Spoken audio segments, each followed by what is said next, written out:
Welcome to the 5th module in our microlearning course on command line programming. In this we'll look at variables, arrays, loops, conditionals, and case statements. In the last module we looked at the Vim editor, and today we're going to use Vim to create a script containing Unix commands which can be executed as a standalone application, and we'll see how we can pass values into a script from the command line, or piped from another routine. So let's get started. We'll create a shell script in our current folder called myscript that will accept two values passed to it from the command line, like this, and respond accordingly. To create the script, type vim myscript, and Vim will create a new file in the current folder, and present a blank screen, like this. A script usually starts with a comment containing the name of the routine, and optionally, your name, the date, and a comment about the script, if you wish. Anything that appears on a line after a hash symbol is ignored by bash. The executable part of the script captures the two values passed to it on the command line, and puts them into two bash variables. We'll use first and second as the variable names here. You can use any relevant names, or even single letters like A or B if you wish, but avoid names that start with a number, or bash will confuse them with arguments. The built-in bash names $1 and $2 will hold the first two arguments that were on the command line. This script expects two values only, and if more are passed they will be ignored. So that's the script, and to run it you must first write it to disk, and exit Vim. To run it, though, we have to make it executable. By default, Unix only gives the owner read and write permission on a file, and to run it you must first make it executable using the chmod command.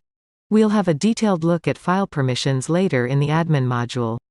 For now, chmod +X enables everyone to run it. However, Unix will only look for executables in the bin directory, and later you should put the finished app there. For now, you can run it by telling Unix where it is. So simply precede the filename with a / which, you will remember, tells Unix to look for it in the current directory. Now here's a useful tip. While developing an app, open two terminal windows, one with the script open, and the other to run the script. You can arrange the two windows side by side, so you can watch the output and see the code at the same time. We'll run it and pass a couple of values to see what happens, and it responds by echoing the two values. If we pass only one, it'll only echo one, and if we send a whole lot, it'll simply echo the first two, and ignore the rest. In other words, it's working as expected. Let's modify our script, and add a couple of conditional statements to test the input values, compare them, and respond accordingly. This'll read the first three values from the command line into variables A, B and C, and use a simple, if-then-else, statement to respond. So, when we pass 1, 2 and 3, the if part fails because the first argument is not greater than the second, so the else part is triggered. A nested if is an if statement within another if statement, and you can do some really clever things with them. But notice the indentation. This is important in conditionals because it makes your code far easier to maintain. We can run the code in our execute window, sending different values to it, and checking we get the expected results. We will also look at bash case statements, as these can help a lot to simplify complex conditionals. But first, we'll quickly embrace the mysteries of the Boolean operations, that's ands, ors, nots and nors. These enable us to perform an action only if several conditions are met. For an and, we have to enclose each condition in square brackets, and separate them by two ampersands. We can have as many conditions as we want, but to perform the action they all must pass. Here we want the script to write to a file only if it exists, and the user has write permission.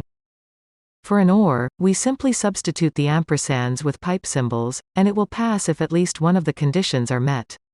In this example, if either Nina, Adia, or Safia are running the script, they will get a personalized greeting. Note the -R and -F in the example. This comes from the Unix test command. The square brackets in the if statement are actually a reference to the command test. All of the operators that test allows may be used here as well. Look up the man page for test to see all of the possible operators. There are quite a few, and -R simply returns true if the named file is readable, and -f if the file exists and it's a regular file. And that wraps up this module. We've covered a lot of ground here, and in the next we'll consolidate a lot of the areas we have looked at. We'll look at loops, and we'll see how Unix uses pipes to do some really clever things. Thank you for your interest in this fascinating topic.